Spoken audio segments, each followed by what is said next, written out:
કેમ છો મારા મિત્રો? સમાચાર સવારમાં આપનું સ્વાગત છે। વિડીયોમાં જોડાયેલા નવા દર્શકો ચેનલને સબસ્ક્રાઇબ કરી લો અને જૂના દર્શકો વિડીયોને લાઇક કરી દો। તો ચાલો જોઈએ આજના તાજા અને સૌથી મોટા સમાચાર। ગુજરાત માથે વરસાદી 4 સિસ્ટમ સક્રિય। રાજ્યમાં હાલ well-marked low pressure, monsoon trough, shear zone અને વેસ્ટર્ન ડિસ્ટર્બન્સ સહિત 4 હવામાન પ્રણાલીઓ એકસાથે સક્રિય હોવાથી રાજ્યભરમાં વરસાદી માહોલ જામ્યો છે। દરિયો પર તોફાની બનતા માછીમારોને દરિયો ન ખેડવાની સૂચના છે। રાજ્યના તમામ બંદરો પર નંબર 3નું સિગ્નલ લાગ્યું છે।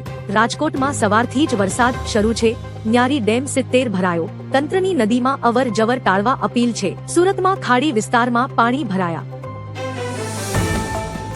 પીએમની આંખમાં આંસુ આવી ગયા। આંધ્રપ્રદેશના ઉપમુખ્યમંત્રી પવન કલ્યાણે જણાવ્યું કે પીએમ નરેન્દ્ર મોદી પર કરવામાં આવેલી અભદ્ર ટિપ્પણીઓથી તેઓ ખૂબ વ્યથિત થયા હતા અને તેમની આંખોમાં આંસુ આવી ગયા હતા। પવન કલ્યાણે કહ્યું કે જે વ્યક્તિ દેશ માટે જેટલું વધુ કામ કરે છે તેની એટલી વધુ ટીકા થાય છે। નવી પેઢીએ મોદીએ જીવનમાં ભોગવેલા સંઘર્ષને સમજવો જોઈએ। દેશ માટે સમર્પિત નેતાઓ પ્રત્યે સન્માનપૂર્ણ ભાષાનો ઉપયોગ થવો જોઈએ તેવું ભારપૂર્વક જણાવ્યું।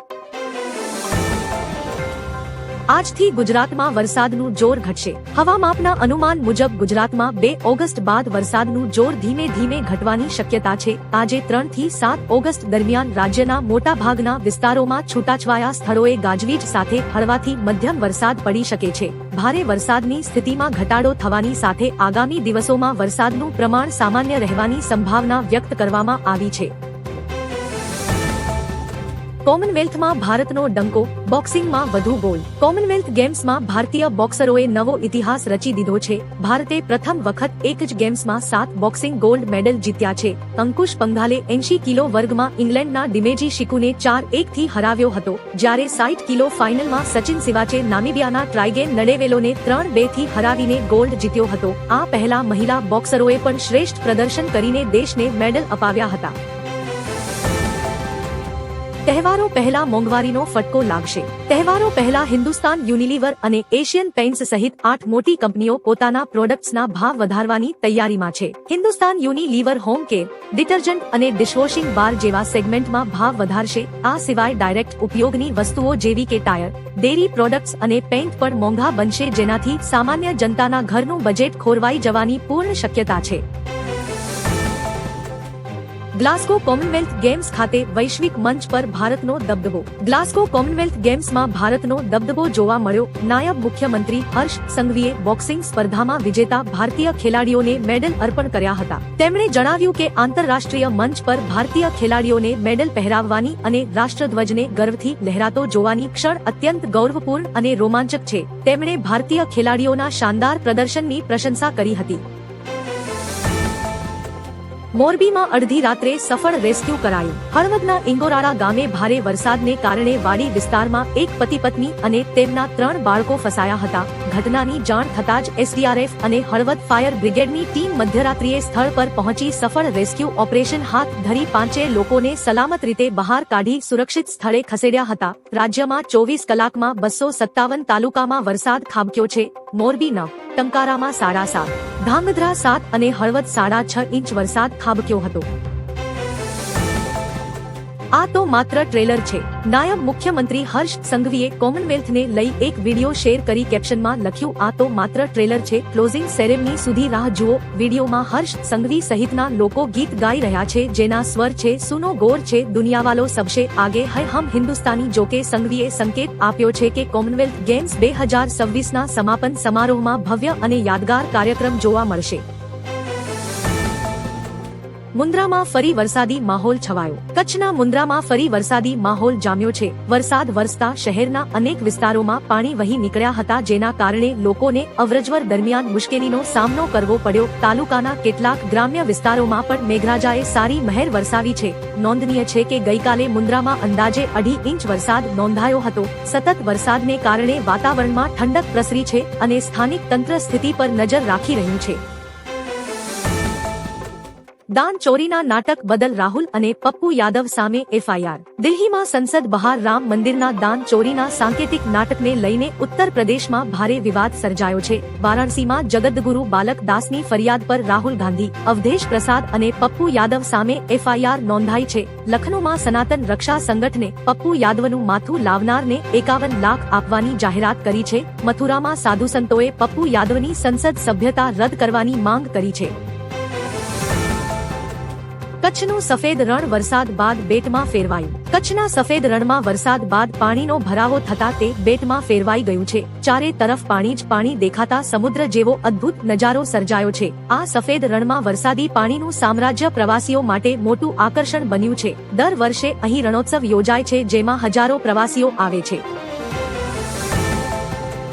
પીએમએ વિવેક મેમોરિયલનું કર્યું ઉદ્ઘાટન. કર્ણાટકના મૈસૂરમાં પીએમ મોદીએ શ્રી રામકૃષ્ણ આશ્રમમાં સ્વામી વિવેકાનંદ સાંસ્કૃતિક યુવા કેન્દ્ર વિવેક સ્મારકનું ઉદ્ઘાટન કર્યું. આ દરમિયાન તેમણે કહ્યું કે લગભગ 130 વર્ષ પહેલા સ્વામી વિવેકાનંદ એક યુવા સાધુ તરીકે મૈસૂર આવ્યા હતા. તે સમયે તેમની ખ્યાતિ એટલી જ નહોતી, પરંતુ તેમના વિચારો પણ એટલા જ ઊંચા હતા. સ્વામી વિવેકાનંદે શાસ્ત્રોને આત્મસાત કર્યા હતા કે જે બીજા માટે જીવે છે તે જ સાચા અર્થમાં જીવે છે. ગુજરાતના વિદ્યાર્થીઓ માટે ખુશ ખબર. ગુજરાતની 54 મેડિકલ અને ડેન્ટલ કોલેજોમાં MBBS અને BDSની કુલ 8700 બેઠકો માટે પ્રવેશ પ્રક્રિયા શરૂ થવા જઈ રહી છે. વિદ્યાર્થીઓએ પિન ખરીદી મેડામડી ગુજરાત વેબસાઇટ પર ઓનલાઈન રજીસ્ટ્રેશન કરાવવાનું રહેશે. રજીસ્ટ્રેશન માટે 11,000 ફી છે, જેમાં 10,000 સેફટી ડિપોઝિટ છે. ઓનલાઈન રજીસ્ટ્રેશનની અંતિમ તારીખ 12 ઓગસ્ટ છે. વિદ્યાર્થીઓના ડોક્યુમેન્ટ વેરિફિકેશન માટે રાજ્યભરમાં 28 હેલ્થ સેન્ટર કાર્યરત કરાયા છે. સીજેપી મુશ્કેલીમાં, સૌથી મોટો ખુલાસો. જંતર મંતર પર સીજેપીના પ્રદર્શન દરમિયાન વાયરલ થયેલા વિડીયો મામલે દિલ્હી પોલીસે તપાસ તેજ કરી દીધી છે. આ વિવાદિત વિડીયોને સુનિયોજિત રીતે વાયરલ કરવામાં આવ્યો હોવાનું સામે આવ્યું છે. હાલ પોલીસના રડારમાં 3 ખાનગી ડિજિટલ માર્કેટિંગ કંપનીઓ આવી ગઈ છે, જ્યારે 100 થી વધુ યુટ્યુબર્સની ભૂમિકા અંગે પણ ઝીણવટભરી તપાસ ચાલી રહી છે. નેપાળના જાણીતા પર્વતારોહકનું અવસાન. નેપાળના જાણીતા પર્વતારોહક નિર્મલ પુરજાનું પાકિસ્તાનના કારાકોરમ વિસ્તારમાં હિમપ્રપાતની ઝપેટમાં આવતા અવસાન થયું છે. તેમની પર્વતારોહણ કંપની એલાઇટ એક્સપેડિશને તેમના નિધનની પુષ્ટિ કરી છે. 30 જુલાઈએ તેઓ 8000 મીટર ઊંચા બ્રોડ પીક પર ચઢાણ કરી રહ્યા હતા, ત્યારે લગભગ 7000 મીટરની ઊંચાઈએ હિમપ્રપાત આવ્યો હતો. આ દુર્ઘટના બાદ નિર્મલ પુરજા સહિત 10 પર્વતારોહકો ગુમ થયા હતા. 13,000 આદિવાસી દીકરીઓએ ધીમસા નૃત્યથી બનાવ્યો વર્લ્ડ રેકોર્ડ. આંધ્રપ્રદેશના ભોગપુરમ એરપોર્ટ પર 31 જુલાઈએ 13,000 આદિવાસી વિદ્યાર્થીનીઓએ એકસાથે ધીમસા નૃત્ય રજૂ કરી ગિનિસ વર્લ્ડ રેકોર્ડ બનાવ્યો. પાડેરુ, સીતામપેટા, પાર્વતીપુરમ અને રામપાચોડાવરમના ITDA વિસ્તારોની ધોરણ 8 થી 10ની વિદ્યાર્થીનીઓએ પરંપરાગત વસ્ત્રોમાં 433 વર્તુળોમાં આ ભવ્ય પ્રસ્તુતિ આપી હતી. ગિનિસ વર્લ્ડ રેકોર્ડ્સના પ્રતિનિધિઓએ પ્રદર્શન નિહાળી પ્રમાણપત્ર એનાયત કર્યું હતું. પીએમ મોદીએ માફી માંગવી જોઈએ. રાહુલ ગાંધીએ ચેન્નઈમાં નીટ પેપર લીકમાં જીવ ગુમાવનારા વિદ્યાર્થીઓના પરિવારજનો સાથે મુલાકાત કરી હતી. ત્યારબાદ તેમણે સોશિયલ મીડિયા પર લખ્યું કે વિદ્યાર્થીઓને પીએમની માફીની જરૂર નથી, પરંતુ તેમણે દેશના વિદ્યાર્થીઓ પાસેથી માફી માંગવી જોઈએ. પેપર લીકના કારણે જે બાળકોનું ભવિષ્ય છીનવાઈ ગયું છે, પીએમ મોદી આજ સુધી તેમને મળવા પણ ગયા નથી. સંતાનો ગુમાવનારા માતા પિતાનું દુઃખ અત્યંત પીડાદાયક છે. ગુજરાતમાં 20,000 થી વધુ મહિલા દારૂની બંધાણી. ગુજરાતમાં કડક દારૂબંધી હોવા છતાં નેશનલ ફેમિલી હેલ્થ સર્વેના ચોંકાવનારા આંકડા સામે આવ્યા છે. રાજ્યમાં 20,000 થી વધુ મહિલાઓ દારૂની બંધાણી હોવાનું ખુલ્યું છે. અન્ય રાજ્યોની જેમ ગુજરાતમાં પણ દારૂ પીતી મહિલાઓની ટકાવારી 0.3% નોંધાઈ છે, જે કાયદાના અમલીકરણ સામે ગંભીર સવાલો ઊભા કરે છે. કાગળ પરની દારૂબંધી વચ્ચે દારૂનું બેફામ વેચાણ વધતા હવે મોટી સામાજિક કટોકટી સર્જાઈ છે. ભારતે પાકિસ્તાનને કચડી નાખ્યું.